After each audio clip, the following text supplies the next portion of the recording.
What's going on, guys? We got a very special episode today coming for you here with our good friend here, Mr. Thurman. Today we're very blessed to be able to say we're over here on Charlie Daniels' farm, and we're going to talk to Mr. Thurman for a little while, and we're going to get some information about where we're at and what do you think about it, Logan? I think this is going to be something else. Oh, yeah. For the history book. I like it. I like it. I think that'd be great. Like I said, we really appreciate you taking some time out of your day to do this for us. Oh, I appreciate you guys and bringing a bull up here from Alabama. Well, we're glad we can help, and yeah, we just didn't want that to go unnoticed. That way, how much we appreciate you doing this for us. This is a new thing that me and my cousin Logan has gotten into doing over the course of how long we've been doing this now? Probably a few months. Now. So we're fresh at it. And we're not real big or anything. I'm not either. Well, I'm not as big as I was. Oh man. I guess what I'm saying is you ain't got to worry about a whole lot of people seeing this, because I mean You never know. We might get world famous. Yeah. This might be the one. We might go over the top with this deal. That's right. We hope it is. It'll be awesome. Thurman's going to make us. Yeah, that's the deal. Well, everybody starts out somewhere, and it can be just fun, and that's the deal. And you look on the internet now, as far as YouTubes and all that, stuff that gets on there amazes me. I mean, some of it's really good, and some of it's just really junk. Yeah. And you'll see they got 1.5 million views, and you go, why? Had to be an accident, But yeah, it's the only one similar to this that I've done is I did one for little Charlie. We did one that's on out there in Cyberland somewhere or another. It's out there, but I think it's on the band website, and he did several. Some people that work for Charlie, and then some entertainers, and I think he did Charlie's Preacher, different ones. But yeah, it's fun. Yeah. Nothing else will be documented. We know we were here. Yeah, exactly. Yes, sir. Well, Let's start with what? Introductions and Yeah, just who you are, just for anybody that cold turkey comes up. All right. Well, I'm Thurman Mullins. I've been working for the Twin Pines Ranch since 1979. Known Charlie and Hazel, his wife, and son Charlie Jr. for 2 or 3 years prior to that. When I met Charlie, I was in charge of the state's horse-mounted rangers and did their training, and I was assistant chief ranger at the time. And I'd gotten pretty sick of politics and bureaucrats, and Charlie offered me a job to come to the Pines. And Mr. Glenn always had me tell that story, I guess, every time I ever saw Mr. Glenn. That he'd say, tell him about when Charlie hired you. And it's a true story. Charlie was doing a taping with Crystal Gale in Nashville at the old bullpen. And the El Toreador was the song. And why I remember that, I don't know. Certain things I can't remember where I was an hour ago, but some things you remember. So we go down, and he invited me and my wife to go, and we did. And when the taping was over, Charlie bought everybody supper. He had some other friends there, and me and my wife, and him and Hazel, and Crystal Gale and some other folks. And he said, Bud, what are you doing in the morning? And I said, I can do whatever I need to, Charlie. I said, what you got? And I'd come over and help them worm the horses, trim the horses, different things. And we'd just ride and stuff. And he said, we'll get Hazel to fix breakfast. Just come over in the morning and say, I got something to talk to you about. And I said, okay. So I went over and told Ann, I said, I'm going to go over and see Charlie and them for a while. Well, when I got here, they'd built the house, just had moved into it. And the barn wasn't here. The arena wasn't here. None of this was here yet. And I went in, and after breakfast, we went out and was sitting by the pool, and Charlie says, now, Bud, right down there is where I'm going to build my barn. That's where I'm going to build my arena, and here's what I'm going to do here. He says, I've got friends that own horses they've never sat on. They've got cows they've never seen. He said, I want a working ranch. He said, I don't know if it will or not, but I'd like for it to pay its own way, and I'd like for you to come over here and run it for me. I said, Charlie, I said, that's a big order. I said, that's nothing tougher than agriculture. And I had a degree in animal sciences from MTSU. I said, a lot more people try it and fail than try it and make it. And he said, well, Bud, he says, if as far as all this goes, he said, I think you're going to be honest. He said, and I think you'll give it your best shot. And he said, we're going to start small. But he said, nothing I've ever done's been easy. And he says, I think you'll do me a job I want to do. And I sat there and we talked a little bit more. And I went over more of the negatives, just want you to know what we're talking about here. So I went back home. I told my wife, I said, Ann, I said, Charlie's offered us a job. He said, really? He said, yeah. He said, working the ranch. Said he's wanting to build it up into a working ranch, and that's what his goal is. And I said, I don't know. I said, I'm about ready to let the state have it. And she said, I've been sick of it for a long time. She said, I'm ready to go too.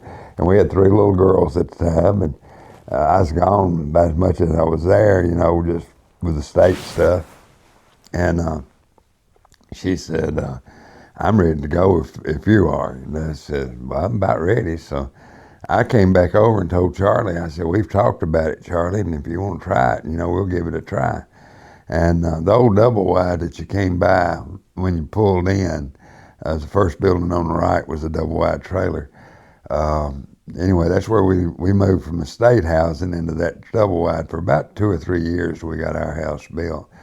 But anyway, I'd been working for Charlie a couple of weeks, and I was down there working on some fencing, and Charlie come up, and he said, well, Bud, how's everything going? I said, we're still trying to figure it out, Charlie. And he said, oh, it'll work. And he said, did you get paid? And I said, no, sir, I didn't know how that would go. And when we were talking up at his house, I skipped over that and shouldn't. That was a true story, but part of it. While we were talking initially, he says, I think you'd work out fine. He said, you never have to worry about SCO. He said, you'd always have plenty of SCO. And he was a major spokesman at the time for SCO. So anyway, he came up and he says, did you get the check? I said, I didn't know if they mailed it. And he said, well, what are you making? I said, we never did really talk about it, Charlie. I figured you'd be fair. And I was ready to leave the state. And I said, well, what do you need? And we talked, and I said, no, that's too much. And I'd throw out a number. He said, no, it's too low. And we went back and forth. But basically, I worked for the man 2 weeks and didn't have a clue what I was going to make and didn't really care. I knew the kind of man he was. He was honest, took care of his people. And Charlie, he had very, very few people that ever left him. Once they went to work for him, I'm talking about road crew people, band members, whatever. And any of the band members that left had a strong personal reason. One boy, Tommy Creighton, a super, super nice guy in the early CDB. Like a lot of the guys, he did a lot of co-writing with Charlie. He was just a super musician, play anything, and they were like brothers, him and Tommy. And Tommy had 2 daughters, and one was just highly intelligent. She could just about hear a song once and sing it back to you, and just a little bitty fella. The other daughter was severely handicapped. And they were out on the road, and the daughter that was handicapped passed away. And Tommy quit the road.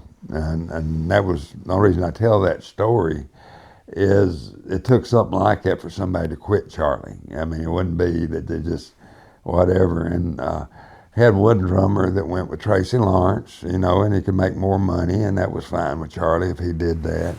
And they stayed friends. And the deal was, at the ranch or the road crew or anything, if something else come along, you could quit and go to it. You never came back, but you could quit, and more power to you. But you could come to a show, you go fishing, you could be a buddy, but that was a deciding factor. If you decided there was something better to go to, good, but you didn't quit and come back tomorrow. It was just the way that deal worked. Mm-hmm. So Charlie everybody loved him at work for him. I mean, it was just, he was family to everybody, and everybody that worked for him.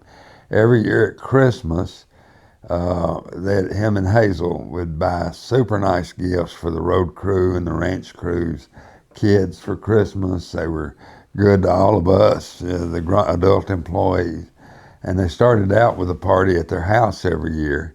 And it wasn't long till it was just outgrown, and they moved it to a party over at the Cedars of Lebanon, had a big building that you could rent for parties, and 3 miles away.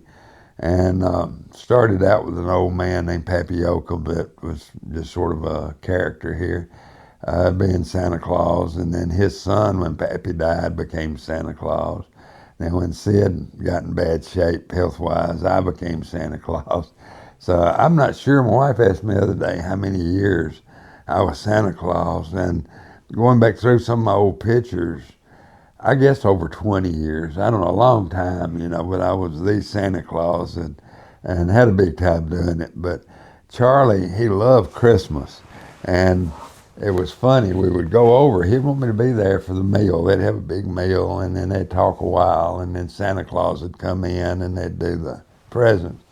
And Charlie Jr., who would be in his 30s, 40s, and 50s later, would be there with his dad and all. And so the deal was, I'd have to go check on the cow at the barn or go check on the mare or something, and I'd leave. And then 30 minutes later, 45, here comes Santa Claus. And it took about an hour for Santa to get ready and get the beard right and everything ready. And I tell Charlie that, and then Charlie, that's fine, that's fine. Well, I'd get down to the building where I'd put all this stuff on, phone would ring. Bud, you about ready? These kids are really worked up. I say, Charlie, 10 minutes. I got, it's going to take some time.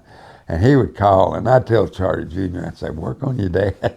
Because I said, oh, Santa's going to be an hour or 45 minutes. And when I got there, it just tickled him to death as much as anything to see them kids light up.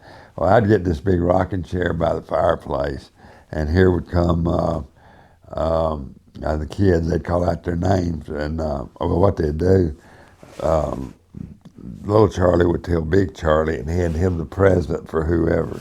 Big Charlie would walk over to me and hand me the present. Then he'd be standing there by the rocking chair, and I'd have the kid in my lap, and then some of the wives and some of the road crew and some of the band members sitting on my lap and give them their present. And it was something that really meant the world to Charlie. So we did that. And then here at the ranch, when I came, he only had about 70 acres. And like most people, he had a lot of friends that had brought horses. He had more horses than the place could stand. And he had 9, 10 cows and a bull. And one of my first jobs was a sign went up on the barn. They'd already was building this. It hadn't been completed. It said, nobody gets on a horse without the express permission of the manager and trainer. And if the horse doesn't belong to the Pines, it doesn't belong here. So I was the bad guy. I had to send all these horses packing, which ticked several of them off, which we got over that over time, I guess. But Charlie, we had walking horses. Marshall Tucker Band had given Charlie an Arabian mare, real nice Arabian mare. That winter, Hazel had me find an Arabian stallion for Charlie, and we got Charlie an Arabian stallion. He had bought a walking horse stallion before I went to work for him. They had horses they liked. They had quarter type horses. They had Appaloosa, one old Appaloosa mare. They had the walking horses, different ones. And we started off primarily, as far as the horses went, with the walkers. And then as time went on, I broke a leg, my right leg, about the second or third year I was here. And we hired a black cowboy out of Mississippi, Leroy Crawford, who was an exceptional roper. I mean, he was a cowboy. I mean, there's never been a working cowboy any better. Black, white, red, yellow, I don't care. Leroy Crawford was a cowboy.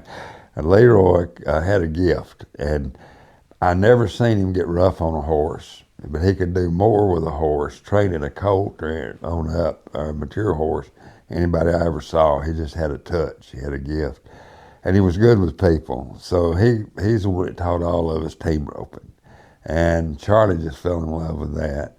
So we got rid of the few Herefords we had. We got rid of the walking horses, got rid of the Arabians, and went full tilt with the quarters and even some paints and stuff like that.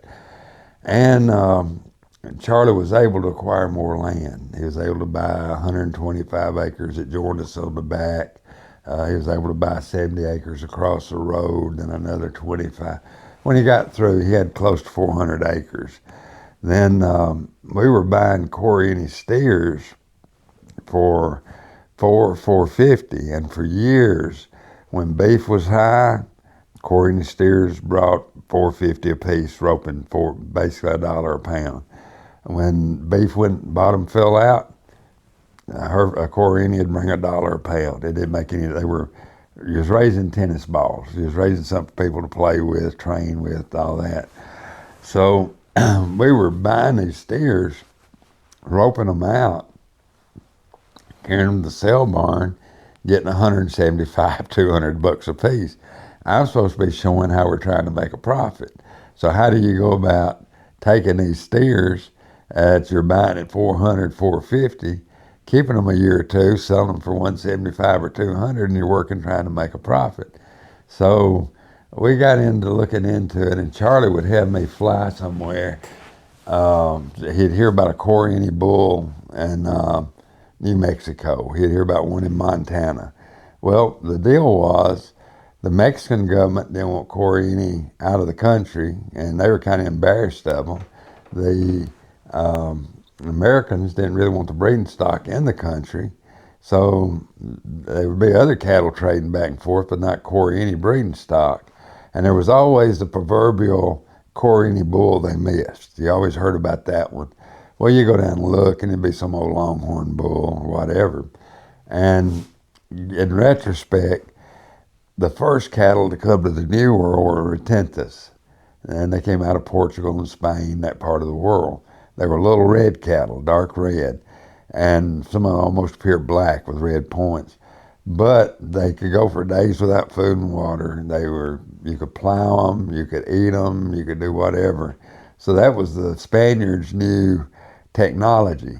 So when they settled in South America, the islands, Florida, Mexico, they brought retentas. They could bring a lot of little retentas, turn them loose, and they go to breeding.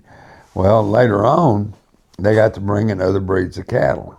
In Mexico, they would interbreed. They'd get out and run into these, what the firstborn of the retentas were called criolla. That means firstborn in a new place. Basically, the first Spaniards born in Mexico or the U.S. would be criolla. First retenta cattle born in the U.S. would be criolla. Well, the criolla would interbreed with these other cattle, and the ones that could outrun a jaguar and could live off of nothing up northern Mexico became what Americans call corrientes.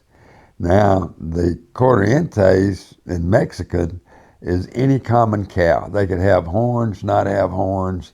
If they're unregistered, just run anywhere, they're corriente, common cattle. That's what that refers to. Just runs anywhere. Now with the corriente, the Americans found out they could take those corriente steers, and they were generally pretty docile. You could put a bunch of them on a trailer, they wouldn't be fighting one another. You could take them, haul down the road and go to rodeos, and they'd run honest and true. And if you took care of them, put horn wraps on them, protecting them, you might, weighing 450, 500, you might rope that steer for 3 or 4 years, maybe longer. So if you had plenty of them and took care of them. So in Mexico, those cattle become known as rodeos. In America, we call them corriente. Now the corriente were getting really popular. When we started roping here, Mr. Perry Bigby and his sons put on the biggest roping east of the Mississippi, team roping in Muscle Shoals, Alabama. There was a couple of guys at Franklin that team roped, had an indoor arena just themselves. They actually competed PRCA and fought at Wayne Dunn and a guy named Don Wade. But it wasn't something everybody did. If you went to most of your rodeos in northern Alabama, Georgia, Mississippi, Tennessee, on up, were IRAs, International Rodeo Associations, not RCAs like you have in the southern states or in the far west out there. So you never saw team roping at a IRA rodeo up until 1970s, not really much till 1980. So we went in and bought. Charlie heard about they were forming or trying to form the North American Corrini Cattle Association in Montana, and he had me fly out there. And I told Charlie, I said, Charlie, this is another smoke in the wind. I said there's not enough cattle to have a registry, and I think this is just a joke. I said I don't see this happening. So, any rate, he wanted me to go, so I went to Billings, and they had a big rodeo and fat stock show up there. Well, what I learned from that was that the Montana band of Indians up in Calgary had been raising Corrini for years. And what they had done, being Indians, through a government deal with the Mexican government, had been able to bring breeding stock into Canada. Then a guy up in South Dakota had been buying semen. He couldn't import the bulls, but he'd been breeding Corrini type cattle to small longhorns or whatever to AI them. So he got with the Montana band. His wife, Tucker Ashley was his name, and his wife Crystal sent out the first news releases. They wanted to see about forming an association. Well, there was Jack Cates down in New Mexico who had acquired a couple of bulls that apparently had made it across the border without being made into steers. So they started popping up a little bit, some better than others. So when I went out there, there was 34 people at this thing. We were the 34th member of the North American Corrini Cattle Association. And we started looking for bulls. Well, then on crossing them in Florida, we had cracker cattle. There's two different registries on cracker cattle in Florida. One of them's a big drafty type animal that could be used to log with. And the other was a little small descendants, close descendants to the Retenza Criolla cracker cattle. Looked very much like our Corriente. Well, what was happening in Florida, Mexico, other places, they were all trying to improve the quality of their cattle. So they're buying all types of beef animals, Herefords, you name them, any kind of beef animal, trying to improve the herds. And like in Mexico, they wouldn't give a poor Mexican peasant farmer $1,000, but they might buy a bull in the U.S. and pay $20,000, have a buyer, and he had government connections. He's up here buying up this stuff. They give them to the peasants. Well, then these things are running loose, and they breed the little Corrini cows. You either have a cow dying from trying to calve with this bigger calf, or you had a calf born that's too big. So, at any rate, the thing took off pretty good. Well, we started out where we actually did the first national show within about 10 years of forming up in Murfreesboro. Then we got to where we had a show in Prineville, Oregon. We had them in Rapid City, South Dakota, Durango, Colorado, Tulsa, Oklahoma. We started having them everywhere. And I was always something of a promoter, and I'd get the Promoter of the Year award, but I was coordinating a lot of this stuff with the other breeders and trying to make it work. Well, then I got elected to I was on the board for 6 years, and I was president for 2 terms. And during that era, the thing was just going crazy. I mean, it was just getting bigger all the time. And like here, we would be putting on team ropings here on the ranch to make money. I mean, that's what we were doing it for, and having fun, but primarily to make money. Then we started raising breeding stock, and you started out with a deal with the Corrini Association. A bull could be visually inspected and be certified as a full-blood bull with no known parentage. Then the females, you had to start out as a half, 3/4, 7/8. 15/16 could be certified as a full blood, or 15/16, and you could continue on. So we were getting a better breed of cattle over a period of 10 to 15 years. and we were doing the roping clinics. Well, it got to where within 50 miles of us every week there'd be 5 or 6 team ropings, where there used to be, we were the only game in town. Well, then Skoll approached us to do rodeos, and we put on a series of rodeos at Charlie Daniels Twin Pines Ranch, rodeos presented by Skoll. And we would have those, started out in Davie, Florida, down close to Miami, Dothan, Alabama, Unadilla, Georgia, Raleigh, North Carolina, York, Pennsylvania, Murfreesboro, Tennessee, up, down, and I did all of that, you know, doing the leg work, finding the facilities, hooking up with a club as a co-sponsor to make money for their charities or whatever, buying advertising, selling spots on sponsorships and doing all that stuff. And we did that for several years. And then we, one of the problems we would have is using Murfreesboro for a prime example. Most people will go to one rodeo a year. I love them. I mean, when I watch RFD and Cowboy Channel almost every night, that's about all we watch at home. Rodeos. I just love to watch them. Now, as far as people going, it's like going to a circus. Most people don't have a clue who the riders are, who lead the world, or nothing else. They just something different to do for entertainment. Well, Murfreesboro, we've been putting on a rodeo there for 15 years.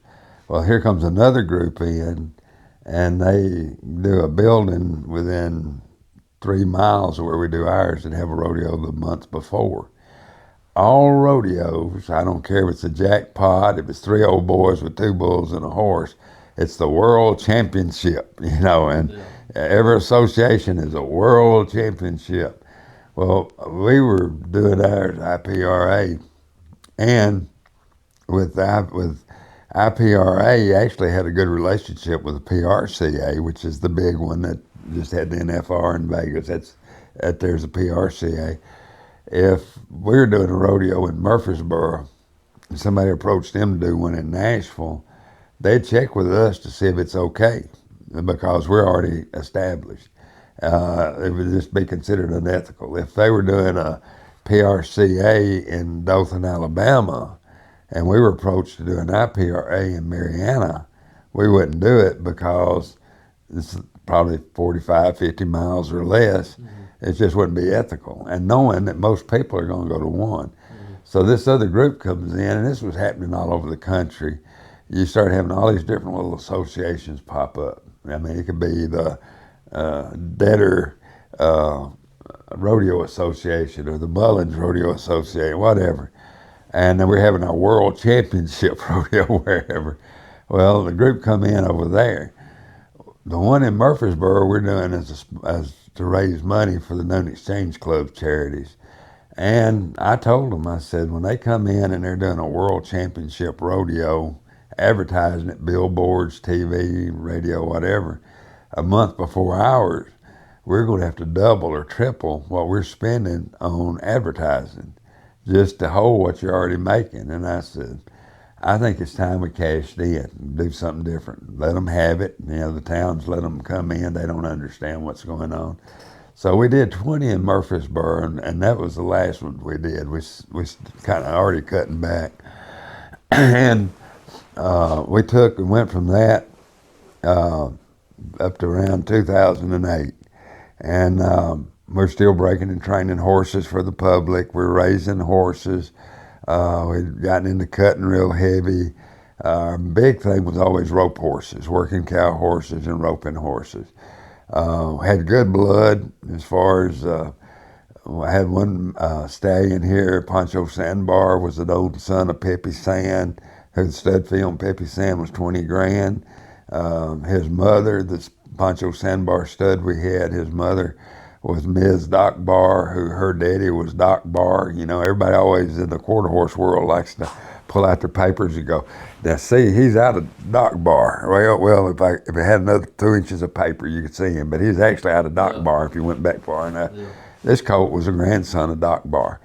Cut, I mean, you pull a bridle off of him, he'd drop down and cut. He was and gentle. You could put a baby on him. He just one of the rare ones you get your hands on sometime. So at any rate, we take and go in with with the horses. We're fooling with them, and we're breeding outside mares, and we're doing the cattle. But we're getting a tremendous amount of competition on the cattle, the Corriente. And I was driving up behind the house up there at Charlie's one day, like we were talking earlier, and Charlie happened to be out in the backyard, and he pulled me over and he said, "Come here and come on the front porch. We want to talk a little bit." I said, "What you got, Charlie?" And he says, "We got an idea." And he said, "Hazel's made some lemonade. Let's go out and talk a minute." And we were sitting on the front porch looking out over that lake and the hill and the pine trees. And he said, "Bud, do you ever miss them Herefords?" I said, "I miss them every day, Charlie." I said, "I honestly do." He said, "I wouldn't mind seeing some Herefords again." I said, "Really?" He said, "Yeah." Well, it was funny, the timing on it. But we had a world of Corriente. I had 8 cows that were over 20 years old. I knew for sure, and they looked it. And I just didn't want to carry them to the sale barn there because I knew it wouldn't bring nothing, and I couldn't sell them to a family that was wanting to get started as a cheaper deal. So basically, we just kept talking about this thing and what we was going to do. So I said, "Well, I'm going to bite the bullet and carry them 8 old cows to there's 8 of them. I said, I'm going to carry them to Carthage to the sale and let them, whatever they bring, they bring. And then, because I don't want to sell them to an individual or a family and let them go." Well, I was figuring I might see a couple of $100, maybe on these cows. I mean, they looked like they was well over 20 years old. So anyway, when I got my check on them, they averaged $750 a pop. I'm going, whoa, when did this happen? So I told Leroy, I'd had a man want to buy the entire herd of Corriente. He was a friend of Leroy's. And I'd priced him the whole herd at one pop, priced them worth of money to move them, get them gone. And every time I'd call him, I'd say, I need to get my money on these things. He was always, "Well, I thought I'd mailed you that. I'll get it to you." So after 2 months of that, I'd called and left him a message. I said, "I don't think we've got a deal." I said, we'll just start over. So I told Leroy, I said, "We're going to start hauling cows to Carthage." And we did. Well, I wound up getting 3 times the money of what I thought was going to get for the whole herd. There was 3 times more than I'd priced them at. So I was tickled with that. Right. Well, I went up and bought some females at Burns's auction, who had some nice cattle up at the Doc Burns's. And I'd gone down 2 weeks after me and Charlie had our visit, before I started selling all the Corriente. Went down to Debtors. You know about the Debtor family. Well, I was very, very familiar with Mr. Glenn's operation and the family and the name. And nobody's got a better name on the Hereford cattle in my book than the Debtor family. Been at it longer than anybody that I'm aware of in our part of the country. So I went down and bought Domino. His picture's up there on the wall. And he was DH Domino 36 was his name. And I brought him in on Charlie's birthday and had him turned out up there. And I'd go driving by, and Charlie was just standing there looking at him. And I'd go by, and I'd come back by, and we never waved or nothing. A little bit, I couldn't stand it. And I said, "Charlie, what do you think about him?" He said, "That's the prettiest thing that's ever been on the pines." So in a little bit, I eased out the field, and I had a camera with a telephoto lens, and I shot it with old Domino looking back at me. And he was a peach. And Domino, I would take him across the road, put him with cows I had over there. I'd go over there with an 18-foot stock trailer, get a sack of feed and a bucket, and get out and shake it and say, "Come here, Domino."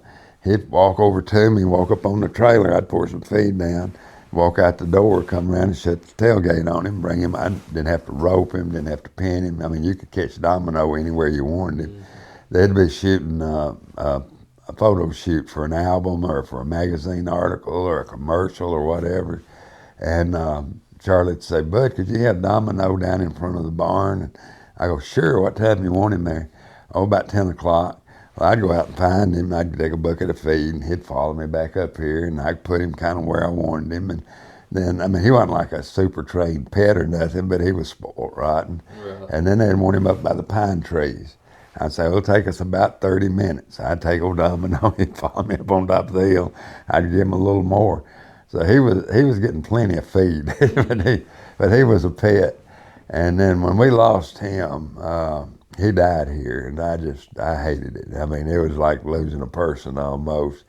And I had a friend. Who was it? John Wayne. Domino's met. Well, Think about all the people probably Domino's met. Well, he was a descendant of John Wayne's bull that y'all had. He was a descendant of y'all's Domino, and say John Wayne had Lucky Domino. His picture's on the wall. So, at any rate, I was telling Marissa, John Wayne's daughter, about him at a function we were at in Nashville, and they were very familiar with Domino.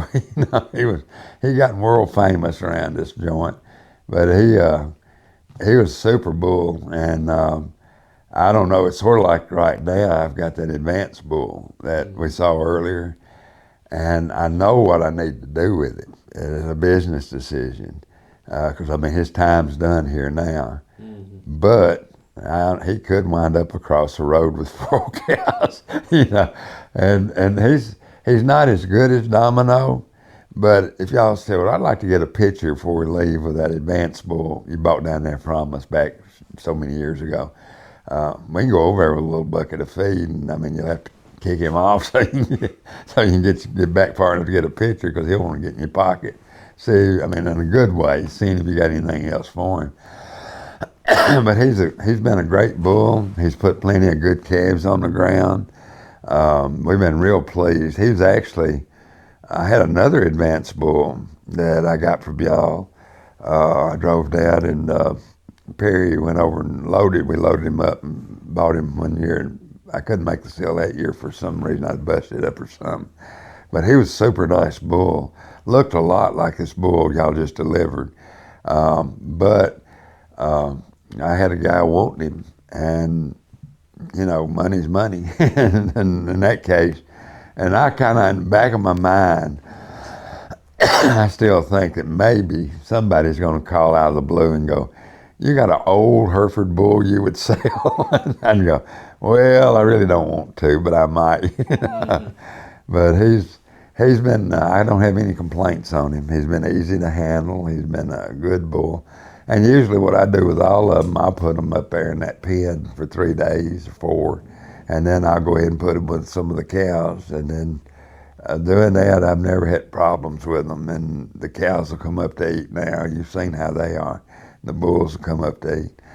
But when Charlie died, we weren't sure what was going to happen. It was totally unexpected. It never crossed my mind that I would outlive Charlie Daniels. I mean, it was just never crossed it. And Charlie was bigger than life. And very few people, my dad was bigger than life.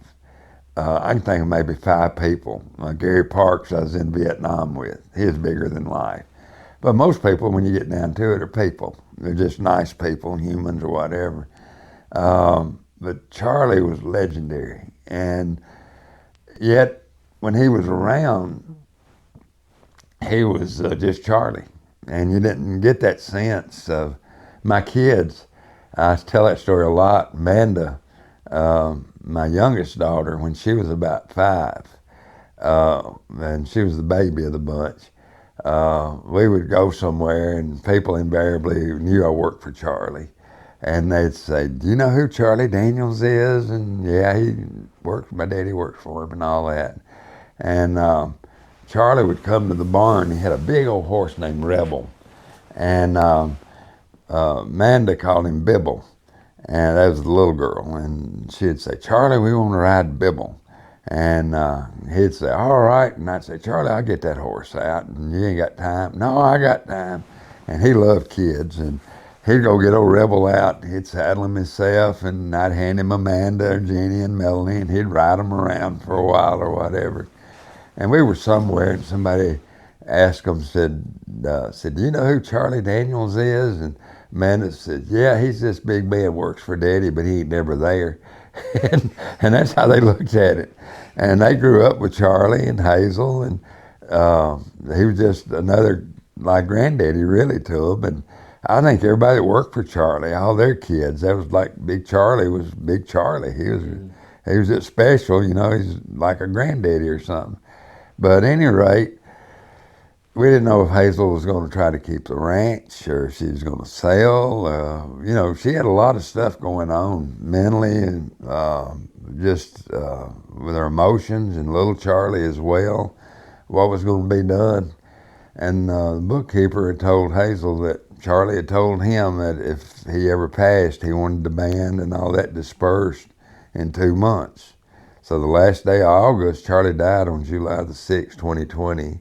Last day for the band was on the last day. Well, me and Hazel had been kind of talking a little bit about what we were going to do, and they were talking about selling all the studio equipment and all of that kind of stuff, and a lot of Charlie's personal stuff. And so, are we going to sell all the cows, the horses? What are we going to do there? And Hazel, just every time we sort of start discussing, she'd just get very emotional, you know, and I could understand that. And I'd say, Hazel, the ranch is in good shape right now, you know, and we got money in the bank. We ain't got to make no decisions today. Whatever you want to do, if you want me to leave or if you want me to stay, if you want to get rid of all the cows, get rid of all the horses, whatever you want to do, we'll do. And so it goes on about probably into September, October. But we was up there at the, she was watering plants one Saturday morning, and I was pulling up, running water to the mares again up on the hill, and she saw me and she motioned for me to come down, and I went down. And we just started talking in general. And then business wasn't even part of it. We were talking more about the kids growing up and little Charlie and different ones that worked here and all this stuff. And during that time, we worked out what we were going to do. And honestly, Charlie had always, this was like my ranch. It was just, he wanted to ride horses, he wanted cattle, he didn't want to fool with the business end of it. And you take care of business, that's your job. I'm going to play, you do what you want to do. Best boss the guy ever had. I mean, he just was. And I told him, Hazel, we were talking, and I said, right now we're good, just whatever you want to do. So we sat down there that morning and we worked things out. As far as I told her, you know, I'm in my 70s. You know, I can draw a check from the government, I can do whatever, but if you want me to stay, I like what I'm doing, you know. And anybody, you guys fool with cows and horses because you like it. You don't, I'm sure you make a good, decent living, I hope you do. But if you weren't making 50 cents, you'd still be working cows and horses because that's who you are. That's what makes you tick. That's who you are, you know. And that's what made Detter Hereford successful, is because that's who Mr. Glenn was, that's who Perry, who John Ross, it's who people are. So the money wasn't a factor to me at all. And it was more taking care of Hazel, the ranch, and two, I didn't want to see it just end. Charlie's cattle. He took a lot of pride in Hereford cattle and the roping when we were roping and the horses and all that. So she told me, Charlie just always said, you know, you do what you want to do on the ranch, and that's pretty well what I did. And during talking about all this stuff, I told Hazel, I said, horses are the highest overhead. And I said, I think we need to cut back on the horses and keep enough to use, have to where we can have to work cattle and stuff. But to be fair, when you sell horses, a lot of times you inherit the person you sold them to. Everybody can ride, everybody can rope, everybody can cut. Most of them can't get on one. But you got to sit there and act like you believe them while you're selling them this horse. And then the horse don't want to go left, he don't want to go right, he don't want to back up. And what's the problem? And they want to bring them back and get them tuned up or get their money back or whatever. And we met a lot of great people selling them horses, and a lot of them were just real pains. I mean, there wasn't enough preparation and H in the world to get rid of them, and they just worry you to death. And between shoeing and vetting and time and as you know, if you're selling horses, you got to work them at least 3 days a week. I mean, you really do. So I decided to cut back on the horses, which gave us some more revenue in the bank to put into some of the other deals. And then we went full tilt basically with the cattle. And then with the cattle, I found out a little over a year ago I tore up my right rotator cuff. And as a result of that, and where they put me to sleep, I found out that I thought that damaged my vocal cords, but I found out it wasn't that, it was throat cancer. So now, as far as finding good help that you can depend on, that you can afford, they ain't out there. And people that, I have plenty of people wanting a job, but they really don't want a job, they want a position. And I don't need that. Yeah. So I've been fortunate that my oldest grandson worked with me till he went off full time on a job. Now I've got a grandson, Hunter, who's working with me, and he's going to college and lives right over here 2 miles from us. Good help, learns quick, does whatever we need done. And then I've got guys that I can call contract cowboys that I can bring in. And I've got, I bought the first horse I've owned since 1980, a little over a year and a half ago. And he's a super rope horse, big paint. Well, I hadn't had him 3 months when I tore my shoulder up. So I knew it was going to be a while on the shoulder. And then I hit the throat cancer. So Perry Neal's the guy that helps me a lot part-time, and he ranches, ropes. He's a super guy, about 55, 60 years old. Excuse me. But anyway, called Perry, and I told him, I said, I don't want my rope horse just sitting up. I said, he needs to be getting work, and what I was into. So he has a boy who helps him named Andy. And we took it, excuse me there, we took it, got Andy, the old paint, and so worked him out a deal that I'd pay half of any vet bills, he'd pay feed and shoeing, and he could use him like he owned him. So old Pate's been over there for a year, and he's getting worked regular, and then whenever I can get back on a horse, then I'll have my horse waiting on me, Mm-hmm. And I paid too much for him anyway, so I can't get my money out of him. Yeah. But Charlie, on the horses that are still here, that's another kind of interesting story, was King Bear, who's right behind you. I hadn't told y'all this story on tape, have I? Oh. The one where Charlie's got his head on that horse. That one there, that's TP King Bear. I bought his mother. She was a California State Open champion the year before. And King Bear was in, his mother was Huggy Bear. Huggy Bear was in foal to Son Fritz, who was an old son of King Fritz. And when cutting started on the West Coast, King Fritz was the deal. He was winning all the big cuttings. So anyway, I was able to get Huggy Bear in foal, brought her back to Tennessee, and she had this colt a year later. Charlie had a fit over this colt. And when this colt was on his mama nursing, and if y'all were here today and Charlie was alive and Huggy and that colt was here, Charlie would go pick that colt up and walk around with him and do his head and wool him like a puppy. And King Bear, he never knew he was a horse. I mean, he really did not know he was a horse. And he was one of them that would rope, he would cut, he would do anything you wouldn't do on a horse. Well, he dies on July the 6th, in 2010. I had bred 2 mares to him, our best mare, and then a little paint mare I'd taken in on trade. At the time, I had 6 studs in the barn. So I wasn't even real sure. I didn't have him semen checked. I wasn't real sure he was even going to be able to breed this mare. Well, anyway, when the weather turned off better before our barn fire on January the 6th of 2011, King Bear had passed in July. I brought in Pocahontas, the mare that we had bred King Bear to. She was an own daughter of Wild and Waspy that we owned. That was an own daughter of Wild Wasp at Matlock Rosen when the World Cut on. had her in the barn. We already knew that she was in foal to King Bear. Barn burned that night, burned her up in it. Well, it goes on in March or April. The little paint mare has this colt, and Charlie's in a picture over here scratching his head. And that was New Beginnings. And Charlie had him a colt out of TP King Bear. He always wanted one.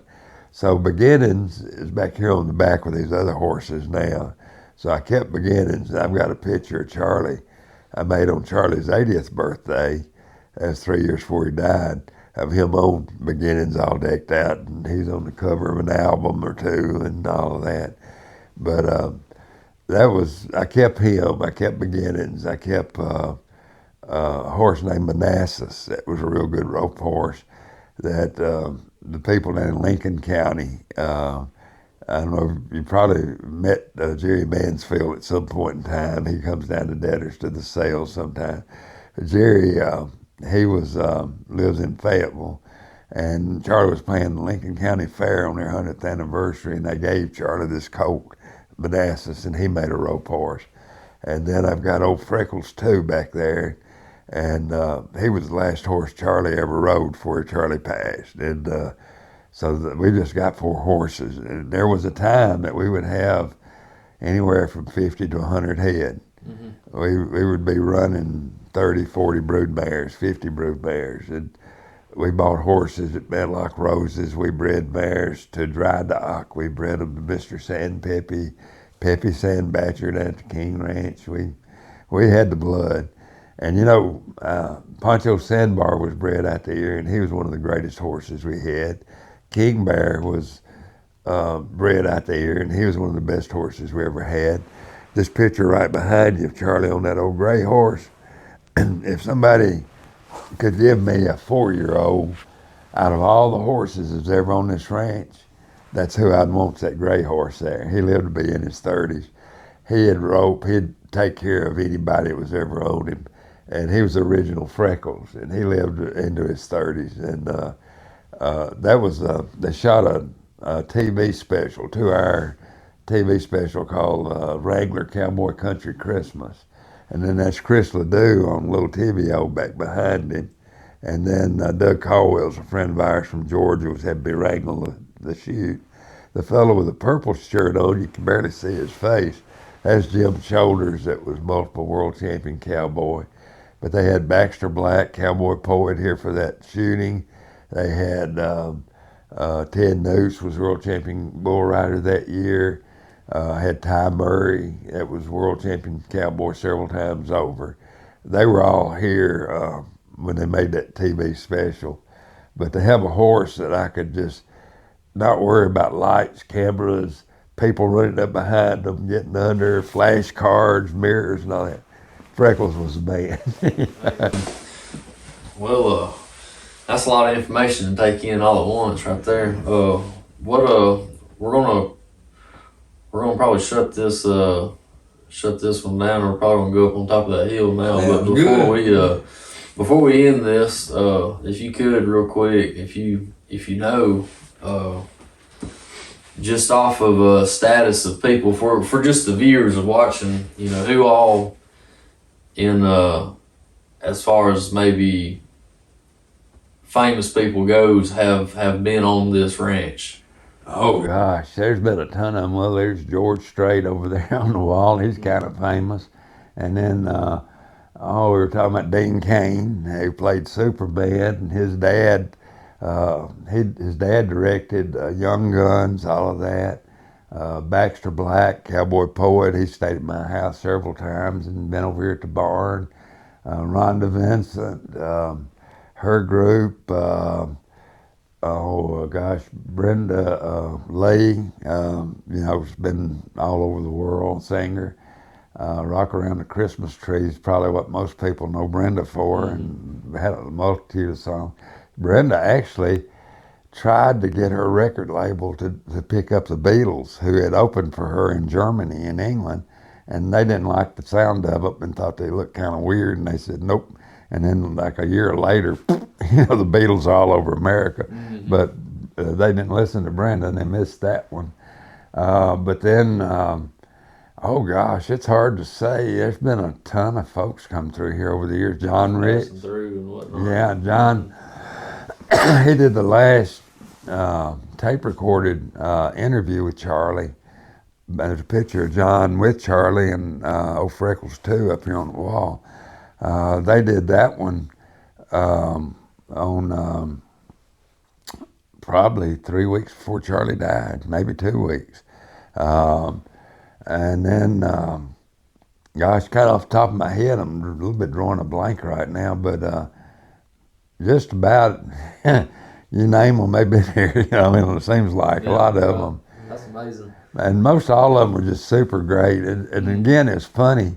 We was talking about Alabama a while ago. They've all been here. Yeah. And Ted, I hadn't seen him in years and years, but every time I did see him, he'd always want to rag me about our Herefords. And he ragged me about Coriani before we went back to Herefords. And his F1s, that was his deal. He had better cattle and all that, you know.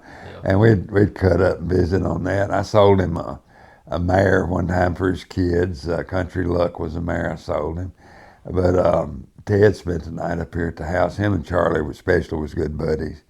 And he liked all the boys in Alabama, but I think Ted was always a little bit special, just special buddy, talked more his lingo. Mm-hmm. David Keith, that's sort of reaching out there a little bit. I don't know if y'all even know who David Keith is now, but did you ever see a movie called An Officer and a Gentleman? It was real big, way before y'all were born. But anyway, David Keith was in this movie, and big major stars all in the thing.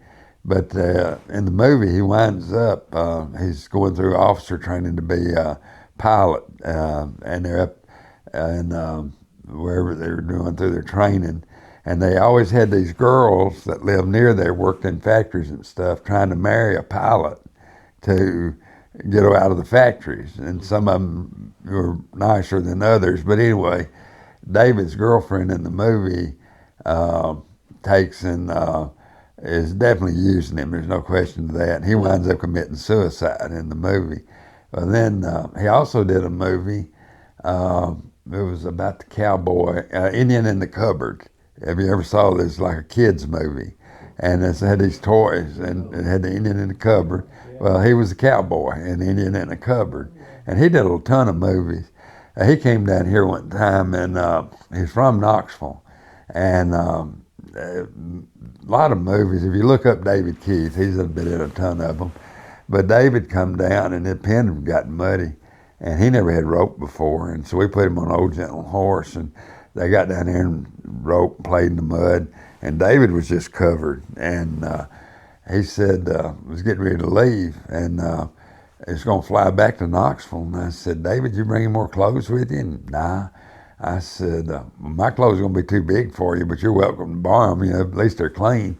And he said, you fly on them planes, what you pay? He said, you can, they can afford to clean a seat or something, you know, carpets. He said, no, this will be fine. I said, David, they ain't going to let you on a plane like that. And he said, yeah, they will. I drove him to the airport. I thought, this is going to be something to see. They started down through there, and it's like, you know, you could see people looking at him because they definitely weren't dressed like most of them flying back then. And David got closer, and them stewardesses recognized him. Good gosh almighty, he had been wearing a tuxedo. They said, come on, Mr. Keith, and that's just taking care of him. If it had been me, I never would have got on that plane. Yeah. But David is a super nice guy. And I was in Nashville. I managed the Bicentennial Capitol Mall when they opened it, park right in front of the state capitol.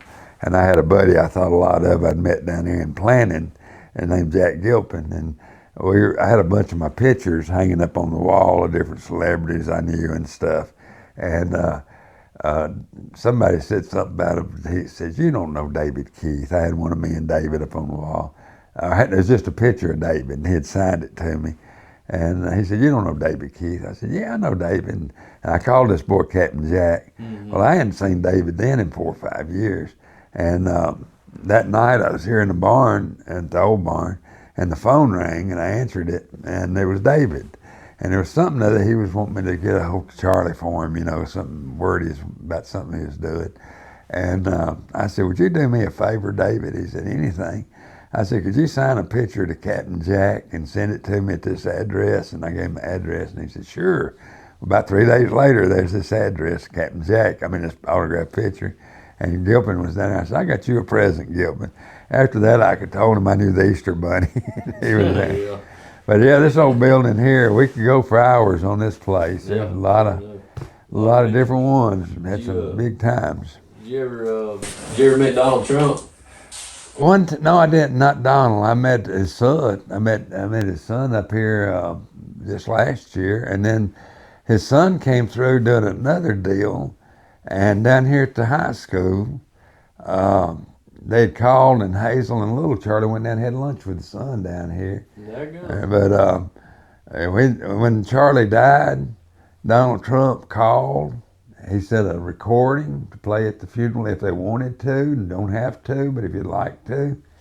So yeah, we're big on Donald Trump, and his boy got me them pictures. Well, got me that one. Then Ted, he got me this one over here. Him and Charlie and Ted, his wife, and of course he's a wild man, and he's been here. So yeah, we've had a lot of people come through on this place. Red Stegall, he's been out here. Red used to live about 4 miles that away on Chicken Road, and Chris Ledoux lived about 2 miles this way over here off Oak Grove Road. And that was back before I ever met Charlie. So you always had people around, you know. But yeah, they got them. But yeah, we can go up on the hill or look around, whatever you like. We'll do. On ours, TM and LC. Then my Charlie didn't have any initials put on his chaps. Well, he was gone all the time, and we'd wear them chaps when brush popping or snow, ice, get rough. And so when that barn burned, I was standing right out there and watching. I thought, well, my chaps is hanging over here and this is hanging over there. And I mean, it melted horseshoes. I mean, it was terrible, that fire. And everything was gone. And I had a boy up here one day. I was telling him about that, and he had a pair of my Mexican chaps he had borrowed, and he brought them, thought that's what I was talking about. I said, no. I said, what I was talking about are my bat wings. Well, I was out there, and I had a shed that my wife had carried a bunch of boxes out, cardboard, with books and all kind of stuff in them, out of the house, and just put in the storage shed, and we had a leak in the roof. And this is like 2 years after the barn burned. Well, all them top boxes, everything in them was ruined. So it was easy, just that goes, that's going to the dump, that goes to the dump. Well, I go down about 4 levels of boxes and open them up. There's them chaps. And I look at them and I go, gosh almighty, it's like, spooky stuff.